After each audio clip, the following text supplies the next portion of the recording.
Well, good morning and welcome to this morning's reflection.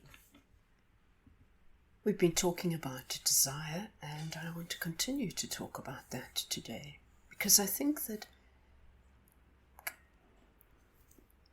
learning to understand our desires and where they come from is very helpful in directing the way in which we live our lives. Every desire that we have is an expression of some part of ourselves. And all our desires will tell us something about ourselves. But it's important to understand that our desires have different sources. Some originate in our deeply authentic selves, and others are far more superficial. Perhaps they have their source rather more in the ego or the persona, the personality, that part of ourselves that we have created to present to the world. Feelings and desires are different. Our feelings are often reactionary and transitory.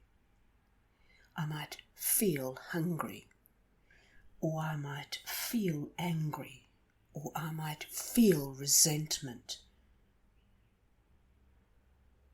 Now, these feelings can trigger desire. If I feel angry, in my particular case, anger will trigger in me a desire to shut down and to withdraw, to go into my cave and just leave me alone.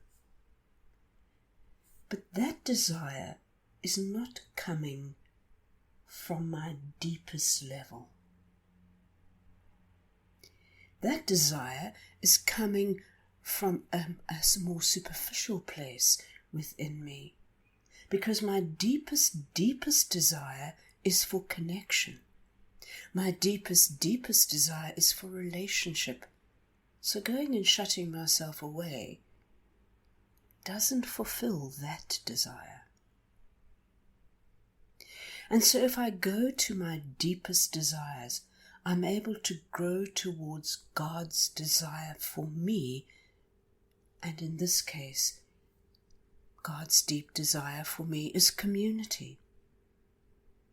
And if someone has hurt me, God's deep desire for me would be to move toward forgiveness. So our deep and authentic desires reach into the very heart of who we are, and they force us to ask important questions such as, who am I, and what do I really want? So when I've run away into my little cave and shut the door, is this what I really and truly want? And of course the answer to that is no. We have to go to God with these questions so that we can discern our deep desires. Because our authentic desires are often hidden in the messiness of insistent wants and longings. This discernment of our deep desires leads us to see our authentic selves, not the self that we have created to survive. These desires then, our authentic desires, lead us to see our vocation. They lead us to hear our calling and to move in that direction. When interacting with others, it is helpful to be aware or to ask oneself the question about what does this person desire? And perhaps over time to try to discern their deepest desires. And these desires help us to see who they truly are. course, we tend to show most readily our superficial desires. A person may display the desire to be helpful, and that may be a superficial desire, reflecting a deeper desire which would be to be loved, to be needed, and to have meaningful relationships. So over time, our deepest desires are indeed revealed if we are looking for them. So with discernment, we can help each other discover our authentic desires. One of the first questions that Jesus asks in the Gospels of John,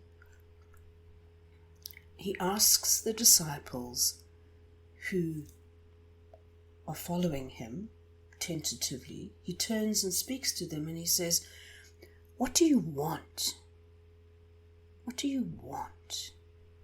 And to answer that, we as followers of Christ must look to our deep inner wells, where the longing for God runs deep. And these deep desires move us away from self-centeredness towards self-giving. And in these deep places, our desires are not concerned with ourselves, but with the very desires of God. So our deep desires will reflect God's longings for the world and for ourselves. Authentic desires always have a social or communal dimension. Our deep desires are universal and at the same time uniquely God-given. And so today, really spend time discerning your deep desires and notice how they reflect the very desires of God.